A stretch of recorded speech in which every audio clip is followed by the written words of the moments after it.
Hello, BookTube. This is Mike Frost, the postmodernist poetry prognosticator. And today I thought I'd talk to you a little bit about the poetry of Erica Jong. This is her latest book, just came out last month. And I was going to kind of let it go by without comment. I have a long and very strange relationship with the poetry of Erica Jong.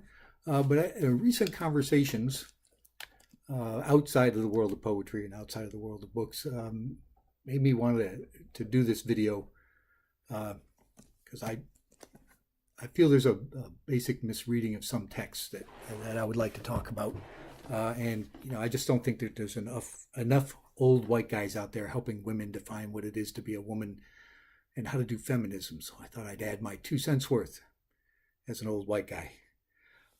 So I have a very strange relationship with the writings of Erica Jong.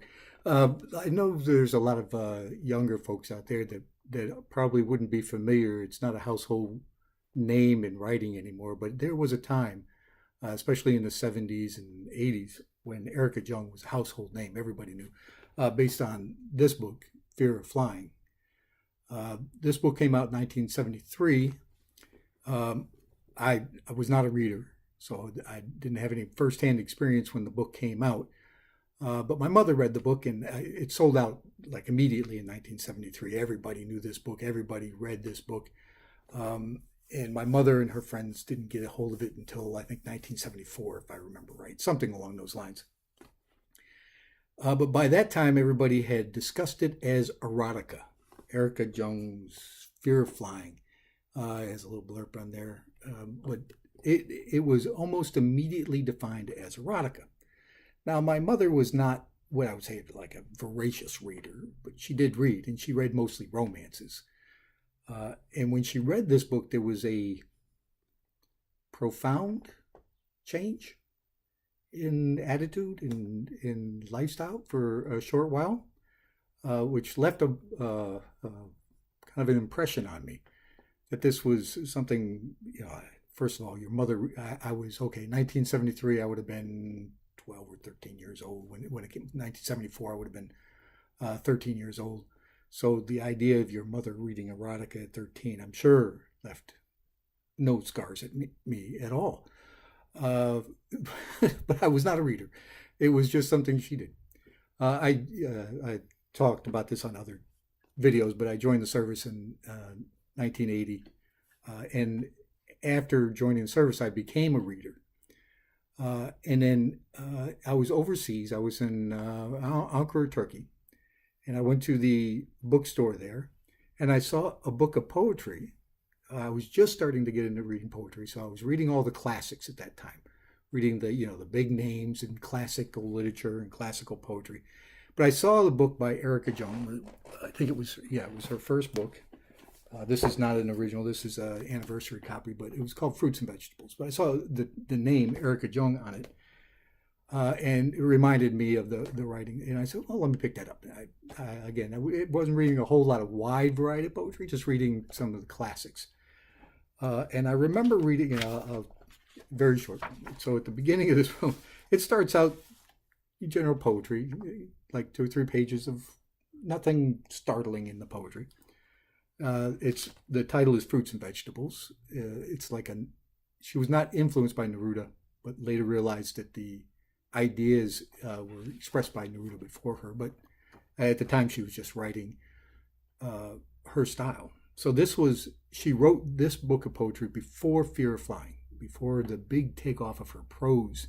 So she was originally, and always thought of herself as a poet. And I always think of her as a poet, having read all of her poetry books.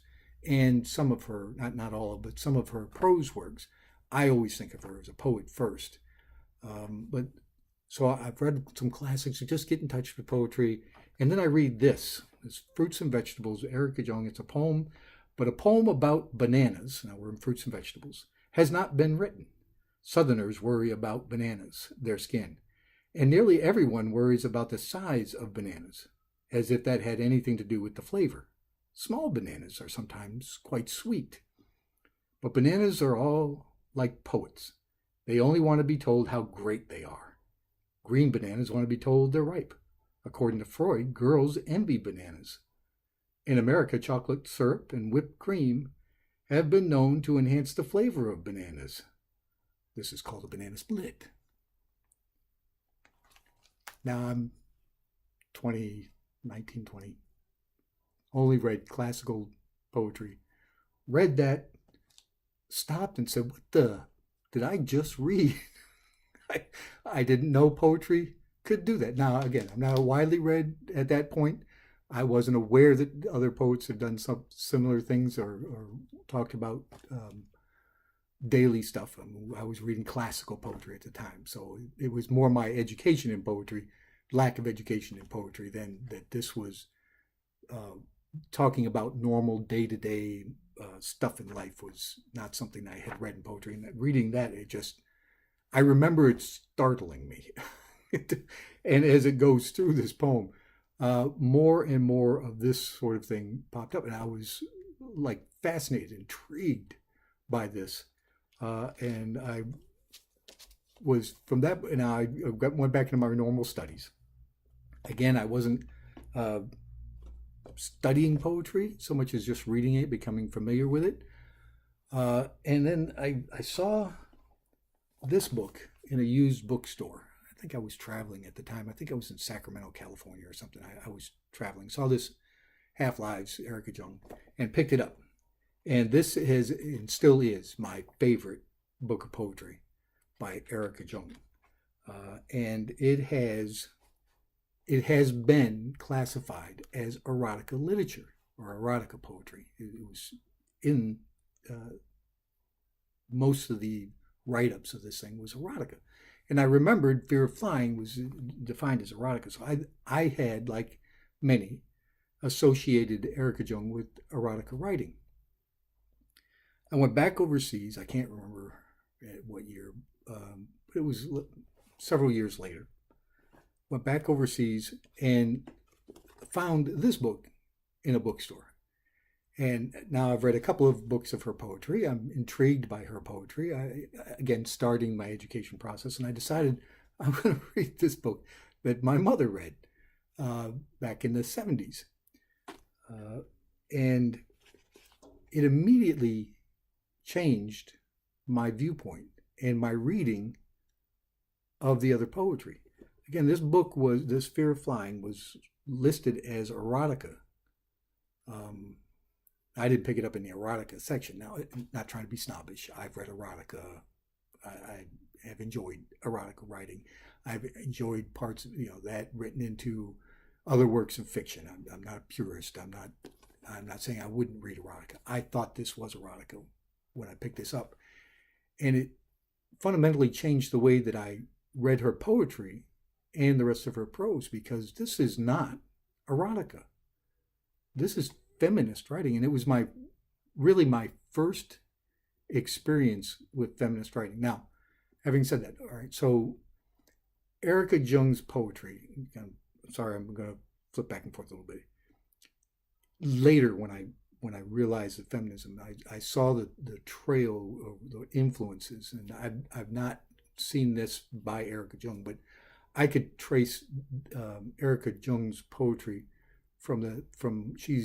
her style is, I hate to use this term because it's a terrible, terrible term. It doesn't make any sense, but it's often referred to as confessional poetry. Confessional with Robert Lowell and Sylvia Plath and others.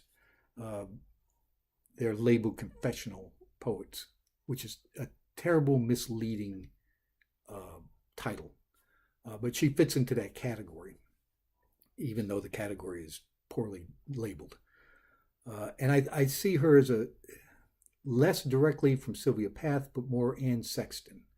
If you're familiar with Anne Sexton's work, she's definitely like the next process there. And this book, a prose book, helped me figure that out. Now, so to fundamentally misread this or mislabel this as erotica, or any of her poetry really, or any of her prose as erotica, to my mind has to be purposely done when you read the text. So I want to read, just to begin, I don't know spoiler alerts, I don't want to talk about it all the way through this book, But it opens up. So it's fear of flying is essentially she has the main character in this book has a fear of flying. The book opens with her flying from the United States to Vienna. Her husband is a psychiatrist, and there's a psychiatrist convention in Vienna, the first one since after World War II. So a lot of Jewish psychiatrists are going to Vienna, invited to Vienna for the big psychiatrist. So she's on this aircraft, and she has a fear of flying, and the aircraft is almost completely filled with psychiatrists and their wives. She has been treated, the character here, has been treated by several of these folks that are on the aircraft. And so she's going back and forth between her fears and her remembrance of a lot of these psychiatrists and their treatment. So it opens up now, this is the very beginning. She starts this. Growing up female in America, what a liability.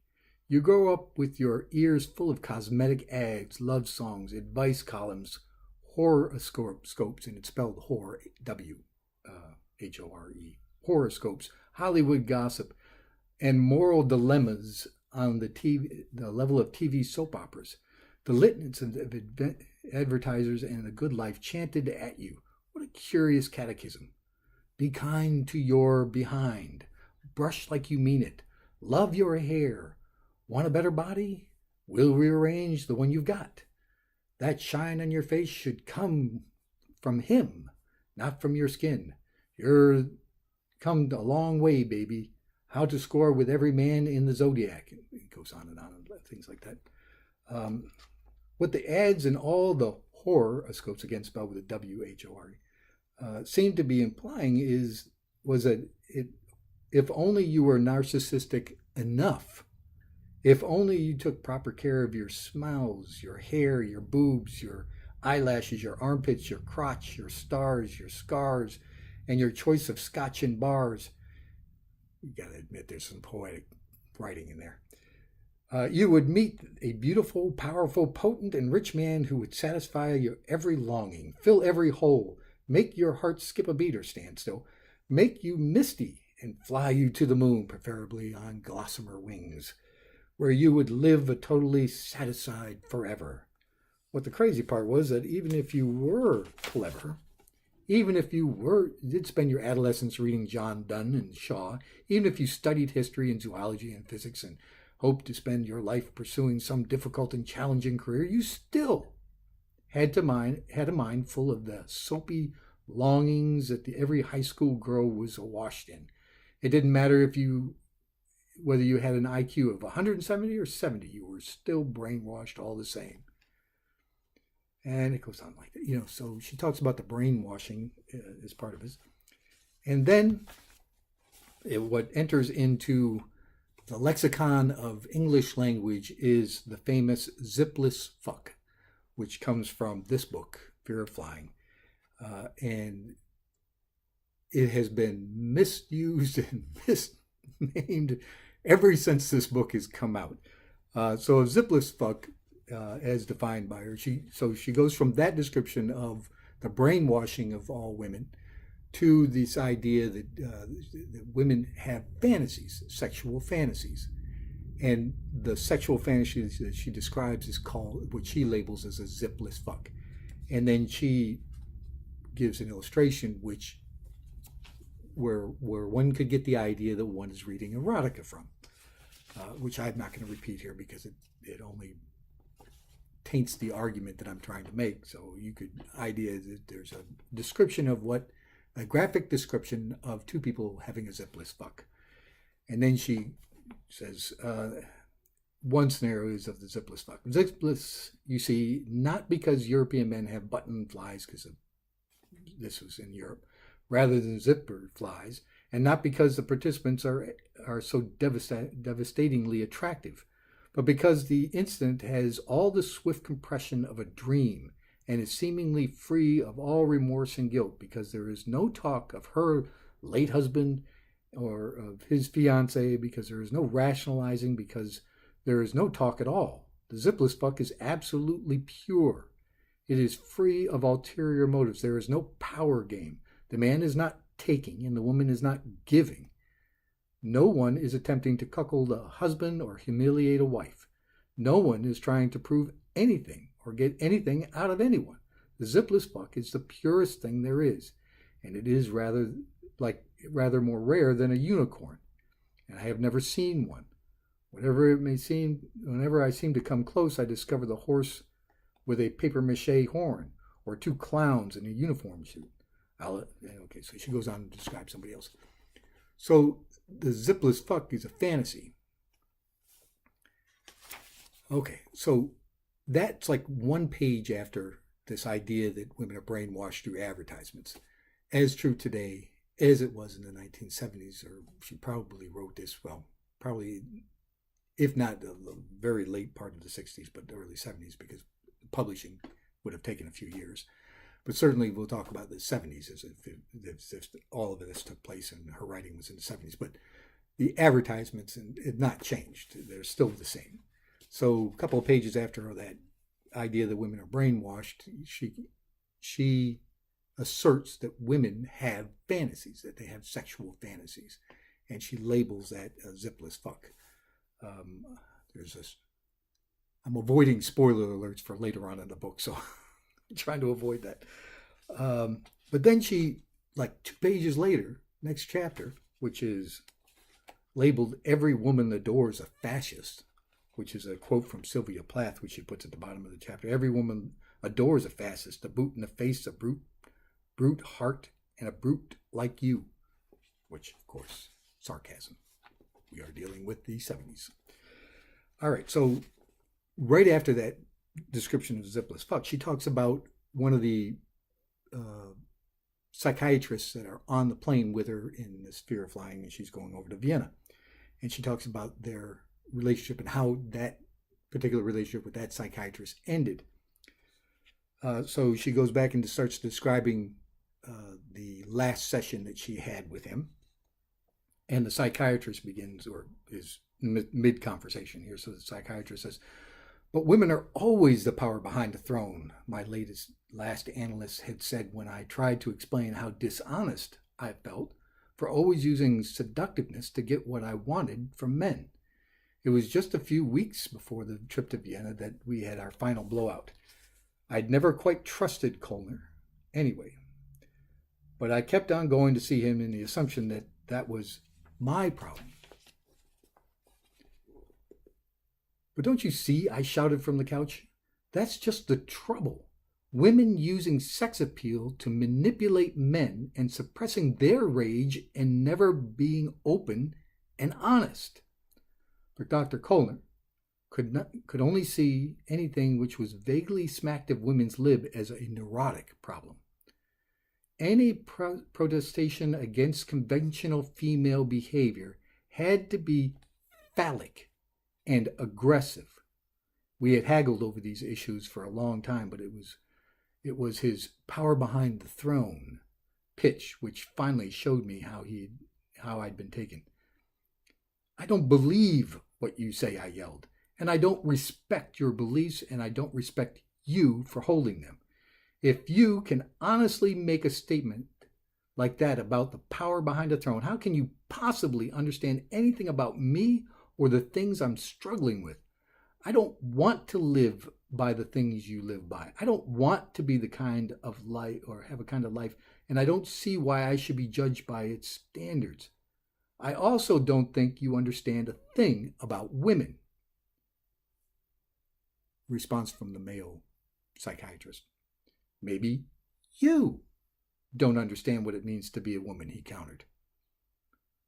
"Oh, God, now you're finally using the ploy.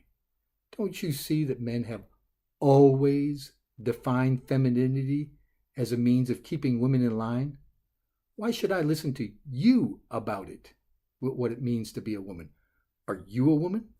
Why shouldn't I listen to myself for once? And to other women, I talk to them. They all tell me about themselves, and a damn lot of them feel exactly the way I do, even if it doesn't get them good housekeeping seal of the American psychiatrist." Okay, so I had fundamentally misread some of Erica Jong's poetry prior to this. I'm going to blame it on my youth and inexperience. Poor excuse. But having read this, I'm going to say it was mid-80s, early to mid-80s. There was no more excuse.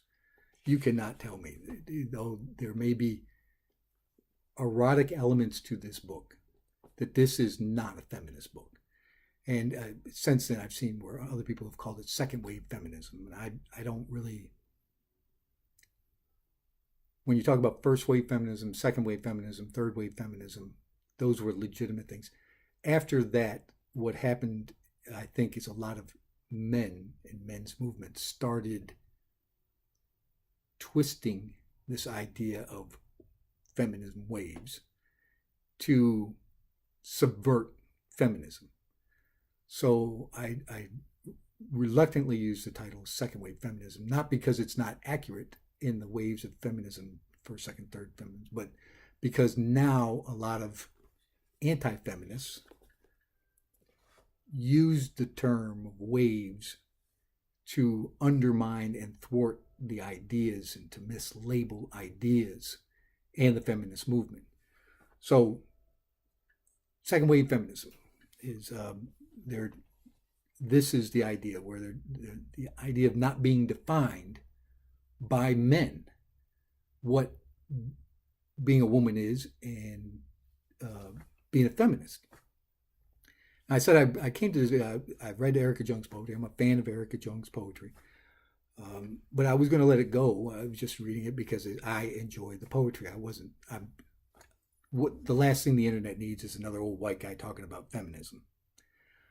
And it really wasn't feminism, that a discussion of feminism that sparked the idea of doing this video. Was a issue that my wife is dealing with, and the LGBTAI, I think, is now the latest two initials, community, where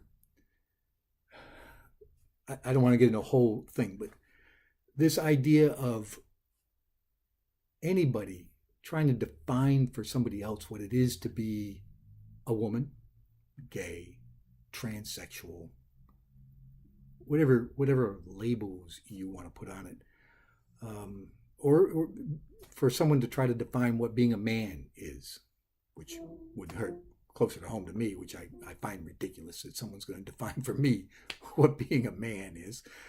Probably is, I guess there I can empathize with any woman or gay person or trans when someone else tries to define to them what it means to be a woman or trans or gay or whatever the label you want to put on that.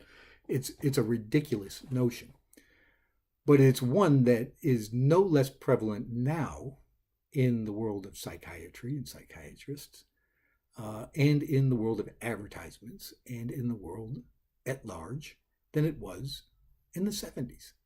This idea of being normal stuns me still, this idea. And maybe because I read this book a long time ago and those kinds of ideas stuck with me.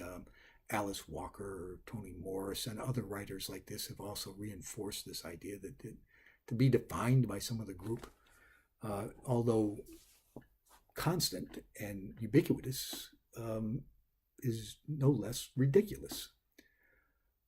And that book, and reading that book, helped me to reread poets like Sylvia Plath, Anne Sexton, Rice, Walden, I don't know. I could list a whole plethora of feminist poets that I am a fan of. Not because I'm not reading them because they're feminists. I'm reading them because they're good poets, and I enjoy their poetry, and it opens up my mind and expands my horizons, which is what I expect poetry to do. So I prompted by something outside of poetry and prompted outside of feminism, to be perfectly honest with you, to talk about this and to go through this. I still would recommend Erica Jong's poetry. I think of her as a poet first, and I know this is a poetry channel, so you probably didn't click on this thing to listen to an old white guy talk about feminism or an old straight white guy talk about LGBTQAI issues. It's a ridiculous idea.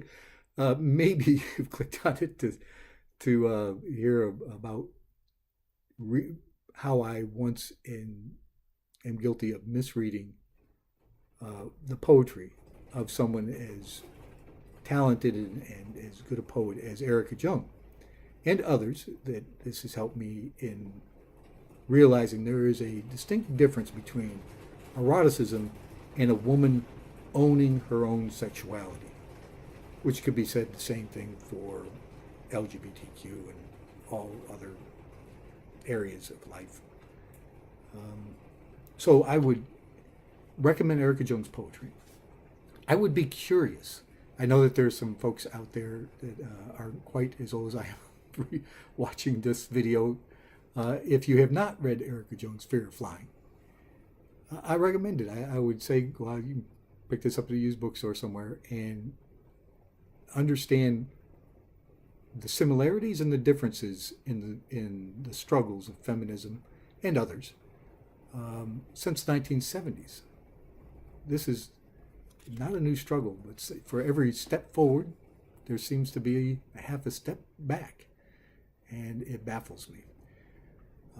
I'm not a activist of any sort, but I can understand when someone tries to define to me what it is to be a man, how ridiculous it must sound for someone that looks like me trying to define, or a straight white old guy trying to define what it is to be a woman, or trying to define what it is to be gay or trans or something like that. I'm going to do me. You do you. Have a great day, BookTube.